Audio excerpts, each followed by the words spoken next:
Going on, everybody? Welcome back to the Prescribing Truth podcast right here on YouTube. I'm first time subscribe and hit that notification bell to the side so you can be notified when I have new and upcoming content. If you're listening to this on your various podcast apps, please remember to leave a rating and a review. This helps out. To contact me, you can do so by emailing me at prescribe.truth@gmail.com, or you're welcome to call in, or you can text me at 801-980-6333. I appreciate your calls and everything else. I really do appreciate it. Whether you agree with me, disagree with me. If you'd like to support the show financially, you can do so by partnering with me on Patreon, only for $1 or more.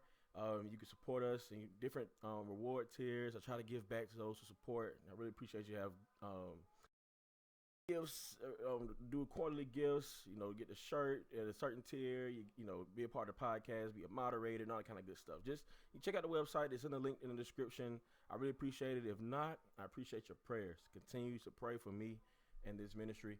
You guys, before we jump into this, to the content today, I want to throw out there that we are having a drawing for subscribers, those who subscribe to the channel. So if you have not subscribed to the channel, please do. We're doing a drawing, no matter if you just joined today or you've been a member or a subscriber for a year or two. This is 2 years now that I've been doing Prescribed Truth, and so I'm thankful for that. And so I want to do a drawing and do a giveaway. So yeah, so I'm ready for that.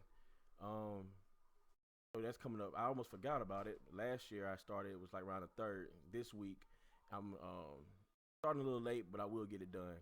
And so we're going to do that. And so I really appreciate it. So please subscribe if you haven't already. Yeah, so today's show, we're going to finish up this interview. I'm not trying to prolong this anymore. We're going to finish this interview with Eric Mason and be through and be done with this for good, hopefully. That's another topic that was brought up to me, dealing with Philemon, that he brought up in his book. I don't know if I'm going to bring that up or not. I'm still debating it, but I don't think I'm going that route. So yeah, but we're going to get into that in a few seconds.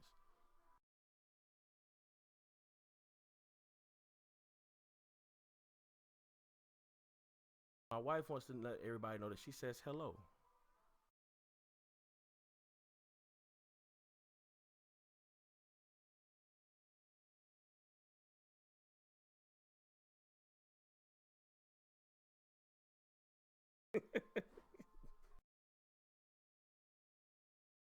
Nathan says hello. Nathan said hello. All right, so yeah, so that's what we're gonna do. We're gonna finish up this interview and be through. We'll be on through with this, and we're going right. Sounds good. Let's just jump into it.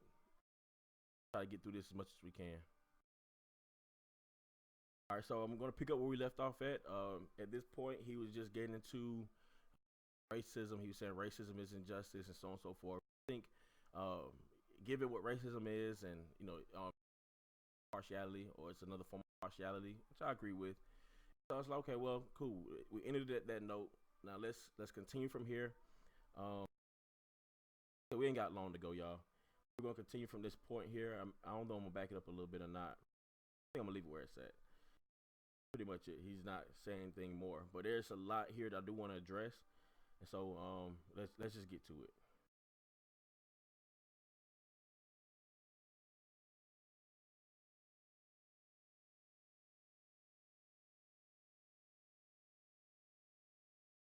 Now, once again, let me know if you can hear it or not. I think I had everything worked out before I came on, so it should play. But just in case, be sure to let me know in the comments if you can. We talk so we say all of that to say, that's why we need to really be like, and this shows how anemic our discipleship is, because I think, Lisa, one of the solutions, I think is a huge solution, is we have to teach race, racial injustice in our new members classes, in our Bible studies, as a like we got to teach justice as one of those core Christian doctrines that. Wait a minute. It's okay. I love how you switched it. So we need to teach the racial injustice in our new members classes. So of all the doctrines, the gospel isn't enough. So your new members, it's not enough that they need to know what the gospel is. And in the gospel, then you know that you should love your neighbor as yourself. And in the gospel, it teaches that we're all made in the imago Dei. There's no one greater than the other or better than the other, and all that kind of stuff. So we don't get that from the gospel, huh? So your new members, they can't get that from that. And then he says we should be teaching justice as a fundamental, core doctrine. I'm like, the gospel is fundamental in teaching justice because we broke God's law.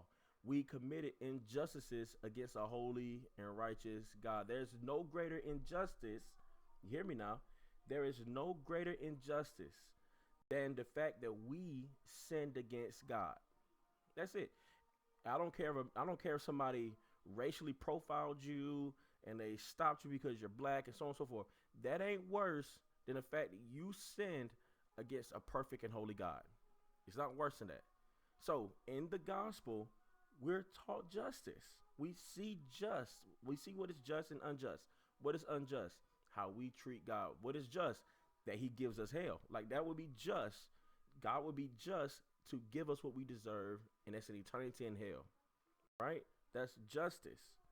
But then Jesus took on that for us. Like, he took on our punishment. He took on God's wrath on our behalf. Like, that's justice. You know what I'm saying? So, like, how is that not already being fundamental in your churches? But no, you want to carve out a particular subject and say, hey, let's spend this time. So hey, new members, you come through the door. We're gonna teach you about the covenant of grace. We're gonna teach you about Christ and who he is and so on and so forth. And guess what? We're gonna teach you about racial injustice. Like that's and if you get that, hey, welcome to this church. No, come on, man. Like this is to me. This is it's really like grasping at straws here. There's no need for all of that. If you teach the gospel like it's supposed to be taught, then God will have his work, because he's the one who changes hearts, not us. And your new members class ain't gonna change that. You keep talking about racial injustices that aren't really injustices. That's not gonna change somebody's heart. It's not. And if somebody is racist in your congregation, the courts ain't gonna change the heart, the spirit. And we should know that. If we're Christians, we should know that that's the case. I expect this kind of talk from unbelievers. As a believer is one who knows the power of the Holy Spirit, knows what the Bible says concerning the Spirit's work in our hearts. Like, this should be a no-brainer. And so I don't get that. Not for 1 second. I don't understand that.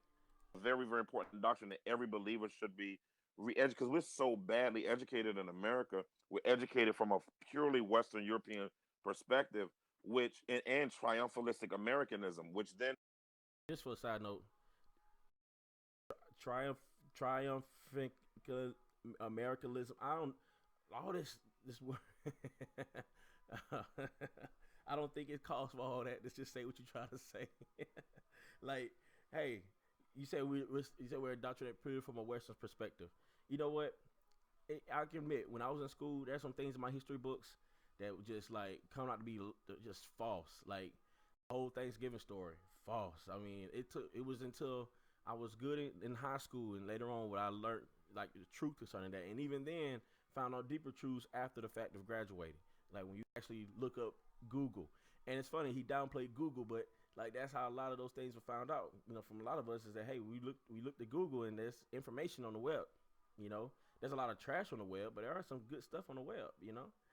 Anyway, and so so yeah, so this people do need to be, if they aren't educated, because I mean at our church there were some people who would have said hey, I'm not aware that things like this are going on, like people are being treated unfairly, ABC. I'm not aware of those things. I'm not thinking that really a thing that's really going on at this time. Or you have someone who's just I haven't experienced anything like that. And you have someone who like that, And so yeah, if you want to talk to them about that, have those conversations, yeah. But I don't think it goes as far as say, hey, this is be like a core fundamental doctrine that need to be taught in our churches because we got to be re-educated. Like, no, these are things you can encourage your brother to check out or your sister to check out and have conversations with them and everything else, like building this unity that we're supposed to be building towards by having these conversations, having hard conversations, even if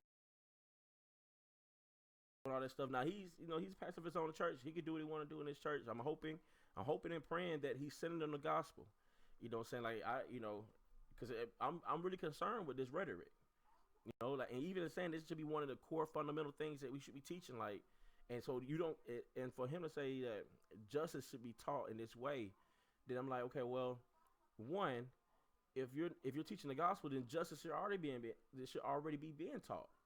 And two, if you're saying that the kind of justice you're teaching is the fact that blacks aren't getting loans when they want it, then I don't trust you to teach justice, because you're not teaching the truth concerning justice, not concerning what God says concerning justice. And that's the issues that I would have there. And so, I don't know if you feel me on that or not, but that's my take on that. So, but let's continue. Becomes a challenge when you're trying to talk to somebody about racism and they have been clouded from the holistic history of America, then you're sounding like a conspiracy theorist because they weren't educated in the holistic picture of how the good in America and the horrific parts of America. I think it's very, very important. So yeah, yeah, yeah. All right, so you talk to somebody, and I don't know, y'all. Like I said, I've talked to some people who may have been like a little naive to some things that actually go on in the real life today. But I don't think met anybody, white or black, who is like don't know that America like condoned slavery for a long time, and not just regular slavery. I'm talking about like harsh slavery. Like, I don't know anybody who would disagree with that. People know the history of America. It's just people don't agree that it's going on today. Like, as far in the way that they're saying, like systemic and institutional and all that stuff like that. That's where the disagreement lies.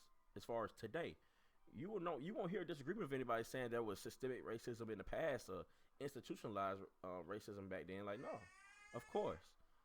The issue is today. That's where disagreement lies. So I'm trying to beat that dead horse again, but I feel that's the need to be said there. So yeah, if you having those conversations with those people, that's probably why. But if you already discount them as far as, oh, they don't know anything, they're not educated and all that kind of stuff like that, well, then you don't have a conversation, because you already discredited them already before you even start talking, basically. So yeah. Yeah, and I can see that it's basically the miseducation of our or of some of our white brothers and sisters when they talk about the problem of evil, this in apologetics. And the only example they'll use when they come to America is abortion. Wow. And then they'll talk about the problem of evil, and they go to Hitler. And Yeah. it never crosses their mind that slavery is a part of the evils. I think they know it, but it's just Yeah. I'm glad so she says, I think they know it, but it doesn't ever cross their mind. Like, as it was one of the evils. Like, no, come on now, that's just being dishonest. Like, Lisa, that's dishonest. Like, so you're saying, so it basically like this: we're evangelizing somebody, or we're using apologetics, or we're talking about why is there evil in the world, or we're talking about how evil is concerning God, compared to God's goodness. It's like I guess we have to include all evils that exist in the world, because that's the only way we'll satisfy people. Because if we bring up Hitler, but then, well, you didn't bring up slavery, okay? And like the point is not bringing up everything that's evil. The point is you want apologetics now. We're talking about defending the faith, and we're talking about the subject of evil. So it's not a need of giving nobody a history lesson of America, because America is not the focus. The focus is God and what He says concerning good and evil. And so if I use an example that shows evil, that's good. Like that's like so. It's not that it doesn't cross your mind. It's like, okay, hey, we're having a conversation. This is what comes up. And I know people who use slavery, white people who use slavery. I know. So I mean, what is the thing? I don't get that. That's pushing a narrative. That's kind of something about the rhetoric. They're just trying to push the narrative that has no founding on truth. And you can say, well, this is her subjective reasoning on this, because this may be what she has experienced, but that's not how she came across here. She didn't come across here just like, this is just my experience with people. This is a generality. Like, this is, you'll see this majority of the time. That, hey, most of the time we're talking about evil, abortion. We'll talk about abortion. But it only crossed the mind that slavery was one of America's evils. Come on now. Come on now. Let's stop with that. Stop with that. And you know what? And the reason why people bring up abortion, if they do, because people are calling abortion good today, just like they did back then. So I'm guessing, somebody would have brought that up then in the time, but today, right now, as we're speaking, as we're doing this live, there are people who are fighting for the right to be able to kill children. They're calling it good. It's a good thing. So yes, we're gonna bring up that's evil. All right, well, Hitler, same thing. Now reason why people bring up Hitler is because people always compare themselves as humans. That's what we do. We compare ourselves to somebody else. And so we compare ourselves to the next person next to us, and we're like, hey, well, I'm a good person compared to this guy, to that person, that person. Well, we compare him to the worst. Hitler. Hey, he's the worst. He's the worst human being in the world, as people say. And so there we go. We compare ourselves to him, and we see, man, well, I'm not a bad person like Hitler. Now he's bad, but I'm not a bad person. When the Bible says no one is good, no, not one. So we use that to show people, hey, Hitler was evil, so are you. Even though you may not have, committed mass murder and genocide, hey, guess what? You're just as evil. Not worse because your thoughts are bad. Anyway, so that's that. That's another tangent, another rant. All right, here we go. The only evil that America is guilty of is abortion. Yeah. The thing is there's been a lot of. I mean, I got a book. I don't feel like putting it off my shelf, but I bought some books from like the 1800s of how well America was trained by Christians. This is written by Christians, basically to justify slavery. The level of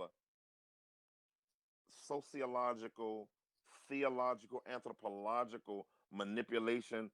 I mean, it's just like, man, it's so ingrained in them that slavery isn't a wrong thing. All right.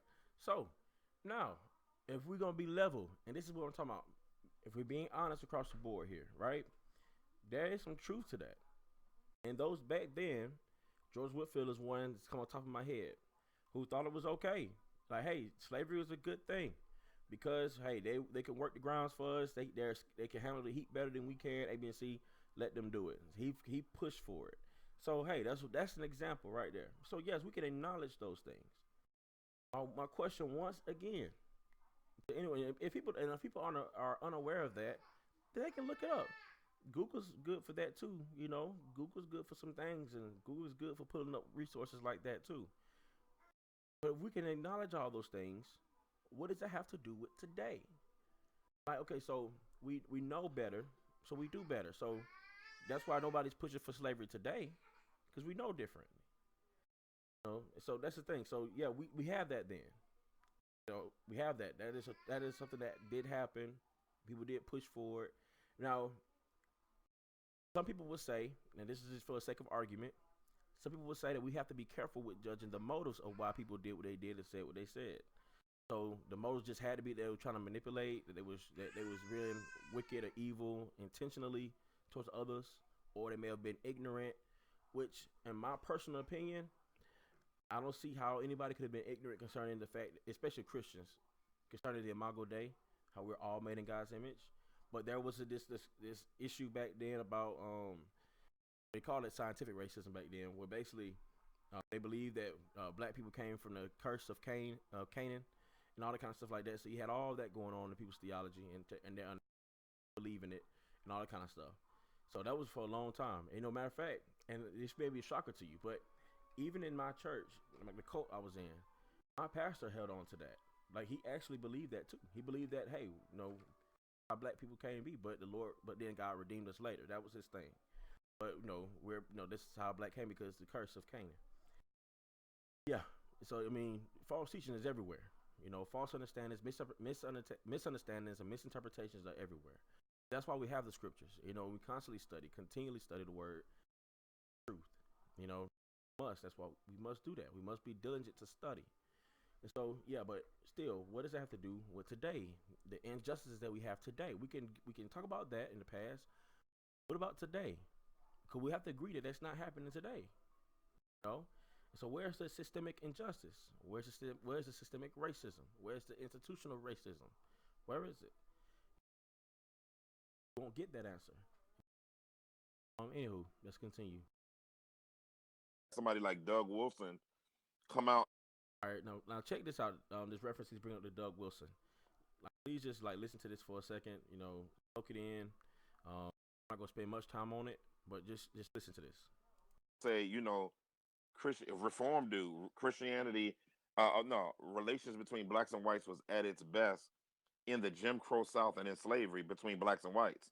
This is like, and nobody, and I mean, it's like somebody literally would say that, and the Christians would still not publicly rebuke that type of racist rhetoric. And the guy called himself a paedo confederate, which, you know, and just that type of philosophy. So basically, you're a Christian. Okay, and before he goes too far into this, so the quote from Doug Wilson, he misquoted him. That is not what Doug Wilson said. He's referring to a book that he wrote, and I can't remember the name off the top of my head. If I think about it, and if somebody comments about it, I'll probably put it in the description. But I googled it. You can Google the book. You can Google the quote. Matter of fact, and tie it to Doug Wilson, and it'll pull up the actual quote. And but what he quoted, but what Doug Wilson actually said was that the economy for blacks were better during that time than what it is today, not relationships between the. So that was a misquote. So yeah, and that's kind of stuff I'm talking about. And he may have misspoke. I would give him the benefit of the doubt that Eric Mason misspoke. That's all. He misspoke. But my thing is, he misspeaks on here. The quote is something you can actually look up, but he doesn't come back and correct it. Lisa Fields ain't came back and corrected it because she doesn't know, and nobody else said anything. Because it's okay to misquote somebody, misrepresent somebody's position, and just go on about it if it fits your narrative. That's basically what it is. Not being honest, and that's being dishonest. You know, that's not what Doug Wilson said. You could pull up the quote. This is not me defending it, because if he actually said it, hey, I'll be behind him like, hey, that was wrong. Like, Doug Wilson is wrong, dead wrong. But that's not what the quote said. And I'm about the truth here. You know, that's what we should be about. What's true. And so what's true is that he wrote, and he's talking about the economy for blacks back then was better. And I've heard that from many economists, not just people, not just Doug Wilson, but people who are studied in the field of economics. They said the same thing, that blacks were actually, like more economically stable back then than we are now. And it's to me, it's hard to believe, because like, man, they weren't making as much A&C, but price of living was down then. It was different time and all that kind of stuff like that. You know, cost of living is super high now compared to back then. So, I get that, but that's a lot of studies have shown that. So I'm not necessarily calling Doug Wilson a liar on that, because other people have said it. And not just whites, blacks too. So I mean, what do you do with that? Oh, I guess they just have to be Uncle Tom, and then they just can't be true. You know, being honest. Like, I don't know, man. I just want to stick with what's actually true. You know. Now, as far as him calling himself a pedo confederate and all that stuff like that, I don't know. I never heard it since saw it, so I'll give him that. If he said it, he said it. I don't know. You know. So, but he's making it seem like Doug Wilson's heart then is that he wants to see you enslaved again. And we're gonna hear him say that, and I'm gonna speak on that when we play it. So check this out. Christian man living today that says I need to be resubjugated. I mean, and so anyway. Now I don't know if he got something against Doug Wilson, like prior to this video interview, or they had it back and forth or something. I don't know, but to me that is definitely like almost, I don't know. You misrepresenting the person, and then assuming upon the motives. And you're just like, and you do consider him a brother in Christ, and you're not hoping all things concerning him, because you're saying it's basically a Christian. You're saying he's basically a Christian man who wants to see you subjugated. Like that, come on, man. That's like hitting below belt. You know, like wow, that's crazy. Off of what you think he said from his book. I don't understand that. I don't get it. But that's what's out there, and people support Eric Mason for this. People say he's all right, he's all good. Nobody wants to call him out on this stuff like this, because hey, as long as he's pushing the narrative, it's all good with me. And we can't be like that. If we're gonna be talking about the truth, we need to, keep it on equal standards. I say all that to say I think it's very, very important But they coming after me for the word woke, but they're not coming after that guy for saying we were better in relationships when we were subjugated. And again, Yep. Yep. We're coming after you for woke. Coming after you because you said that you're going to redeem the word in your book and you didn't redeem it. Yep. Coming at you. Because if you'd redeemed the word, or matter of fact, if you would have at least in your book said that being like woke is when you're truly alive in Christ and that believers are truly woke in Christ, then I would have been behind you. I'm like, yeah, man, we woke. I would have I'd have made a shirt and said hashtag wokeness. But that's not what you did. Matter of fact, you said people out there who are unbelievers are woke. They just don't have depth and character because they don't have that Christ consciousness. Like, no, that's what you said in your book. You said these people who have this double consciousness, this Christ consciousness is the anchor that gives them depth and character. That's what you said concerning unbelievers who are woke. But Christians, we're not woke. We may have Christ consciousness, but we're not fully woke until we have the double consciousness that come from W.E.B. Du Bois. No, yeah, I'm gonna come against your idea of woke. You doggone right. You know what I'm saying? And then for Doug Wilson, no, I'm not coming to him because why? He didn't say what you said he said. You misquoted him and misrepresented him. You doggone right. You know, like that's just being honest. That's just being honest. Now, if he said what he said, I mean, if he said what you said he said, then I'll be behind you. I'll be against you saying woke, and I'll be against what he said. But that's not the case. And I'm sorry that's not the case, but it's just not the case. And what do you want us to do from there? It's not the case. again, this is a minority. I mean, to be honest, I've been so encouraged.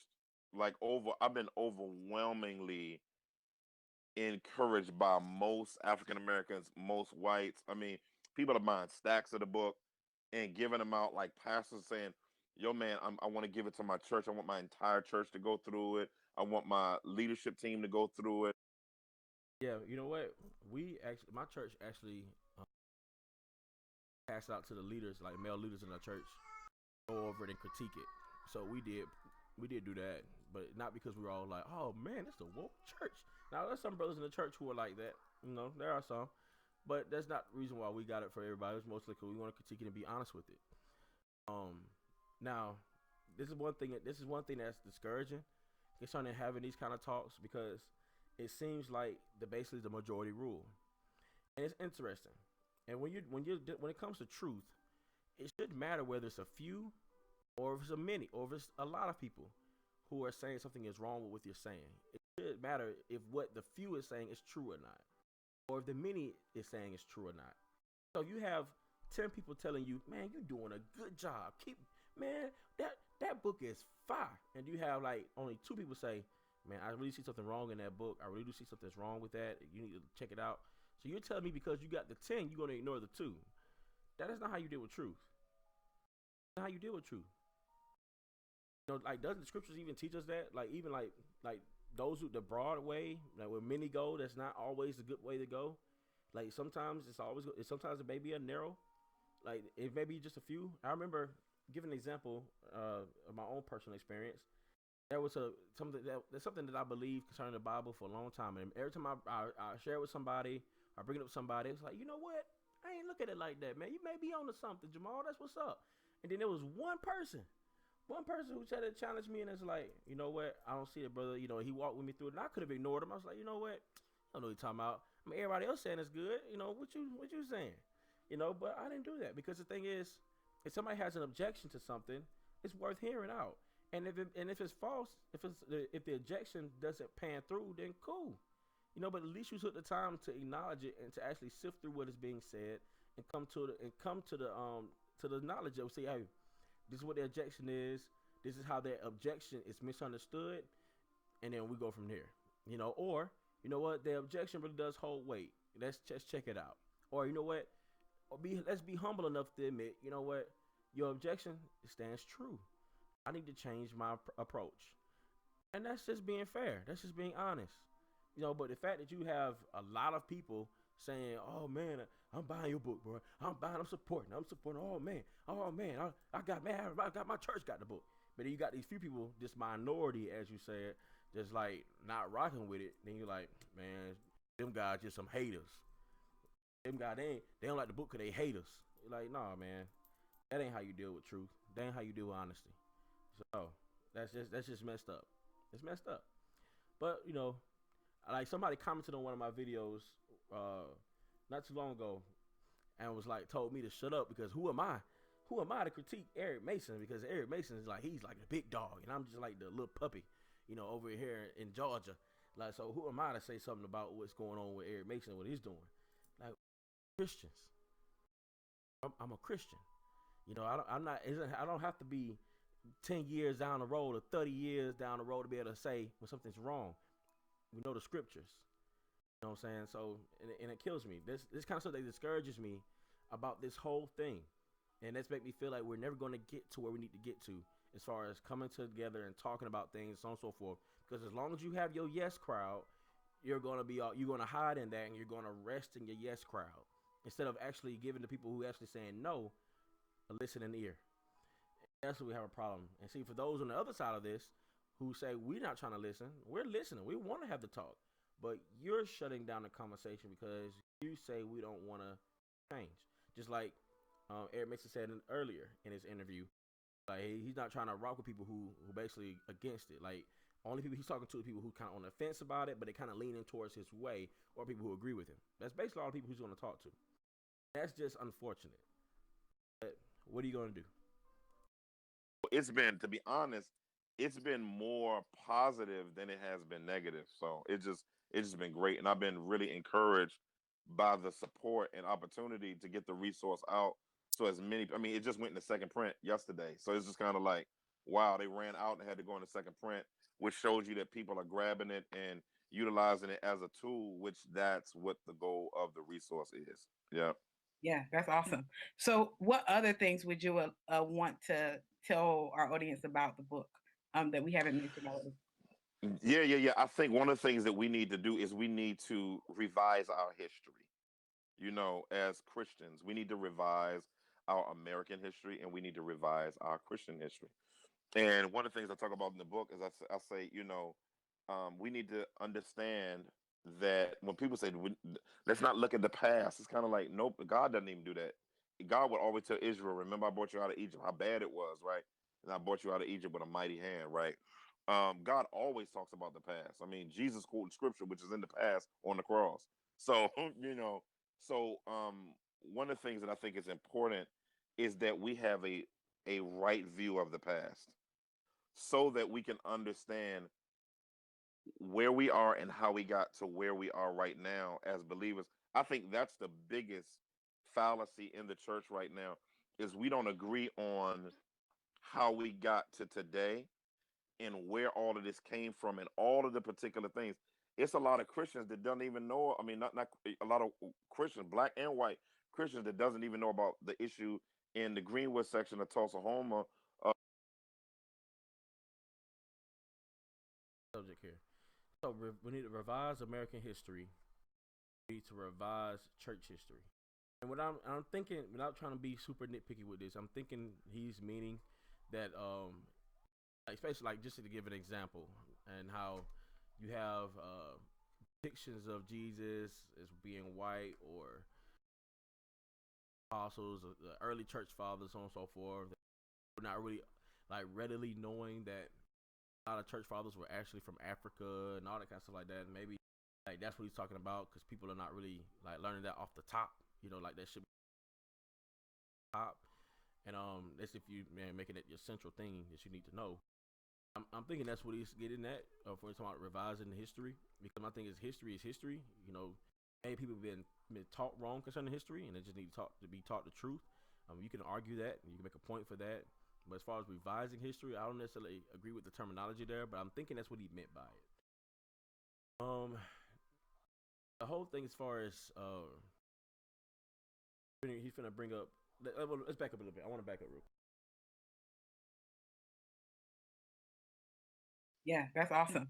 So, what other things of Black Wall Street, I went and spoke at this church. I'm not going to say this as believers. I think that's the biggest fallacy in the church right now is we don't agree on how we got to today and where all of this came from and all of the particular things.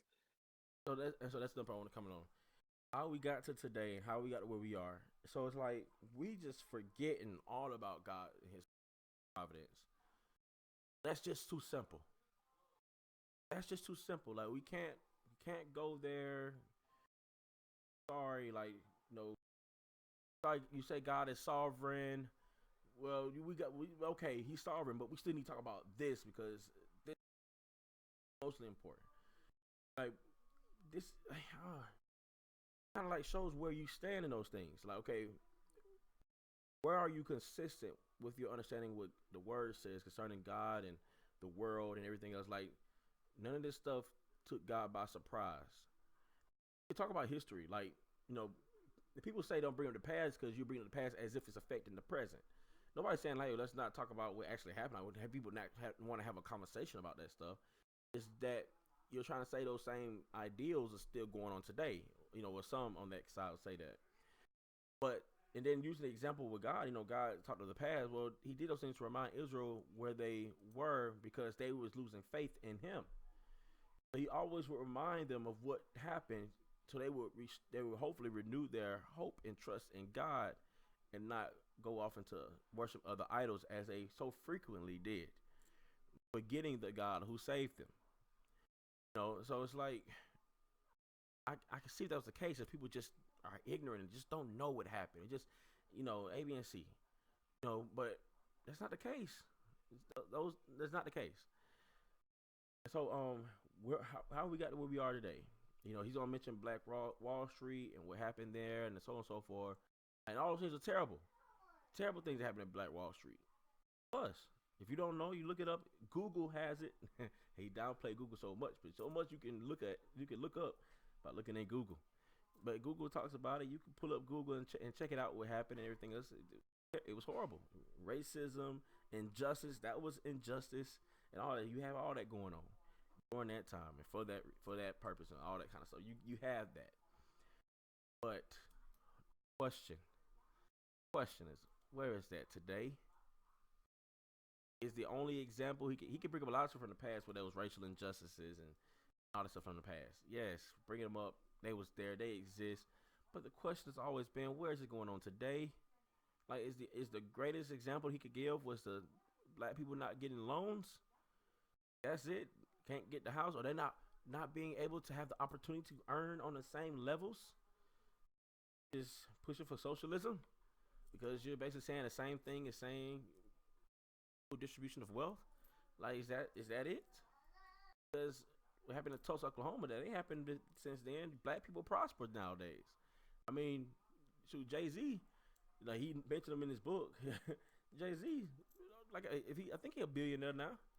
And nobody's killing him, and he's black and everything else, and ruining his wealth and everything else. Anything else, they pushing him more. I mean, he's just one example. I mean, I don't know, y'all. I just don't know.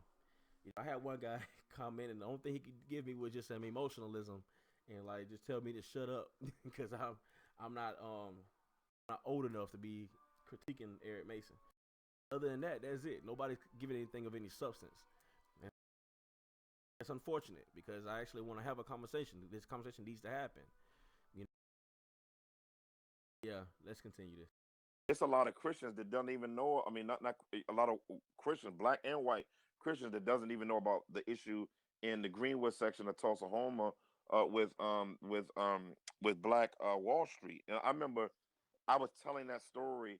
These white folk were bawling their eyes out. They said I had never heard of Black Wall Street. I went and spoke at this church. I'm not gonna say the city, and I was gonna speak on race, and I ended up looking up their racial history. It's like in the Midwest, and I looked up their racial history, and I couldn't believe that in this one place, the people lynched these black men on the Saturday before Easter Sunday. Mm. Went to church, brought their families out, took pictures with their bodies, with their Easter clothes on, with their children, took pieces of their members and their body parts and stuff as souvenirs of the lynching. Give us some context now, man. I don't disagree with anything that happened. Like, it probably did. Most likely it did. And I live in Georgia, and I'm like, hey, I know some churches that are here historically They probably most likely have some racist backgrounds and everything else. I'm pretty sure they exist. I'm not gonna deny that at all.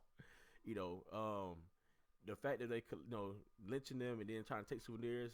Like I don't. That's not necessarily a racist thing. That's just what things people did back then.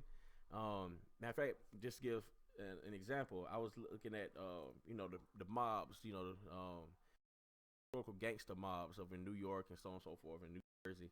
And it was when like certain crime bosses would like die and get shot, especially if they were like what they call iconic, whatever it may be. Like they were just like people, like infamous. They call them infamous. And they like when they found out they were dead, people were going and like getting handkerchiefs and trying to wipe up the blood off the street and keep them as souvenirs and sell them. Like they were doing that. Bonnie and Clyde, people were trying to like when they got shot up in their car, people were trying to like they had to back people off from coming there trying to cut pieces of hair off of them and everything else to take as souvenirs of Bonnie and Clyde when they got shot up and killed, robbing and murder and all that kind of stuff like that. So I mean, yeah, people that's just strange stuff people used to do back then. Sell and make money. I don't think that's necessarily a racist thing. This is what people did. The racist thing is the lynching and all the other stuff. And I don't. Oh, that's just racist. But yes, nobody's denying that. My thing is, you can look up the racial history of the place, especially in the South where I'm at, and probably liable to find a whole lot of stuff that's just shocking and all. Just like, man, I can't believe how wicked this area was. But what does that have to? How does that affect you today? You may be somebody who don't know about Black Wall Street. Okay, you can talk to them about it, and they learned something new. Good, you taught somebody something new. But how does that affect them today? Like, how does that affect you with them and their relationship, your relationship with your brother and sister today? Because of that's what I don't understand. Because the whole thing right now is this divide is because we're not agreeing on injustices today. Not because of what happened in the past, and when people are naive on or don't know, well then we bring up and talk about it. But that's what I'm seeing. So yeah, now we're about to finish with this. When he goes into wrapping up about the book and stuff like that, we're gonna cut it out. But he's about finishing up now. And you just like you're like that's your history, like that you try to bury, and so Whoa, now that's a mass assumption, my brother. That's a mass assumption. So that's your history. So you look up the racial history of a particular place, of that church, what it can be, and you see what happened. That's not their history. That's what happened in that church. But they have new leaders. They're not lynching anybody now. Nobody's lynching somebody before Easter Sunday and then trying to get the clothes off them. That's what happened there. That's not their history. That's the history of what happened in that church. That's the history of that church. That's not their history. You know what I'm saying? Like, that's not them. And the thing is, they're not doing that now. Well, then that church came a long way. They doing a lot better than what they started off at with people who was in charge back then. Like, that's not their history, and they're not trying to bury it. Nobody's dealing with it because no need to. You can deal with What's the point of this? Hey y'all, I just want everybody to know. I want every black person to know that's in the congregation today. Every black person in the congregation today. I want you to know that our church used to lynch black people. All right, I want you to know that. You coming here today, you need to know that our people who used to own this church lynch black people. Now, what you gonna do? All right, let's take communion. Like, really? Anybody wants to know the history of anything, they can look it up. But that should not change your relationship with your brothers and sisters today. And that shouldn't have to make no guilt for them if you happen to be a part of a church, a member of a church, or a pastor of a church that had racial injustice history. I don't get that. I don't get that. So I don't agree with that. It's not their history. It's just that's the history of that church. But thankfully, that church has pastors, hopefully God-fearing pastors and elders who know the scriptures, who teach the scriptures, and have members there who hold each other accountable and love each other no matter what color skin they are and all that kind of good stuff because they know the Bible that teaches, hey, we're made in the imago Dei. That's what we can hope. You know what I'm saying? That's what we can hope for. All right, let's finish this up. so I think it's important because we need to be on the same ecological timeline. This is why black people don't trust white people. Period. This is why black people don't trust the police. You know, If you, let's continue. Let's continue. slave patrols, Virginia, it spread. Police forces started out of slave patrol. We started as those who you guarded from getting out of slavery. So when walking the beat comes from basically slave patrols walking the beat when they would patrol the perimeter of the plantations to make sure the slaves wouldn't leave. So when a black person generationally has that key, I can go on and on and on. And so I'm just Yeah, you can go on and on and on. We can go on and on and on refuting it. Yes, you can go on and on and on. We know, and we can go on and on and on refuting it. But like, what's the point? And see, like, that's why you don't trust white people. If that's why you don't trust white people, then brother, the problem is not the white people. The problem is you. The problem is you. The problem is there. Slave patrols, police, how it started, and so on and so forth. Now, in different forms, but there's always been a type of policing wherever you've been. You see in the Bible where there was policing. They would call them Roman guards, soldiers, if you would. Always some kind of policing before slavery, before it transatlantic slavery, and trying to keep people from going out of their slave fields and all that kind of stuff. So nah, I don't get with that. You know, not buying it. That's like supposed to be like that's supposed to be the thing that's ingrained in black people. Like when they see a police officer, they automatically thought they're trying to keep me in slavery. Like no, man, no. Yes, of course they policed the slaves to keep them out. Yes, there they did. That's not where it started. And that's not where the idea come from and all that kind of stuff like that. Come on, dude. Come on, man. Anyway, hey, anybody who watches this on a replay, you know what I'm saying? You like, man, Jamal, you don't know what you're talking about. This is true, A, B, and C. Well, come on, man. Come with some evidence, man. Come with something. You know, you're like, well, you look it up. Well, Eric Mason said that Google you can't trust Google. Even though Google has a lot of good stuff on it. He said you can't trust Google. So y'all show me some evidence. I don't get it, man. I'm not with it. Anyway, he ends with this, and they go on, and she goes on to ask him to promote the book. I would recommend don't buy the book. You know, don't buy it. Not even to critique it. Just don't buy it. It's, you know, it's not worth it to buy it. It's not worth it to buy it. You already have it. You know, I'm hoping that you're seeing it for what it is, and you're using it as a tool, like he said, using it as a tool to see how wicked and how messed up this thought process is, and how this rhetoric is. Don't agree with me. If you believe the book is just glorious and great and wonderful, well then I don't know what to say, man. I think both of you guys are blind. You need to see. You need to see this truth. But yeah, that's it. You know. But hey, that's why we need to have the talk. But everybody said that's why you can't trust white people. So, I don't know if you ever gonna have the conversation with anybody who disagree with him because he don't trust white people. Yeah, this is why. Yeah. So I don't know what else. I'm kind of lost of words with that. I'm glad I'm done with this interview. I hope this has been helpful for you. Let's go to the regular screen.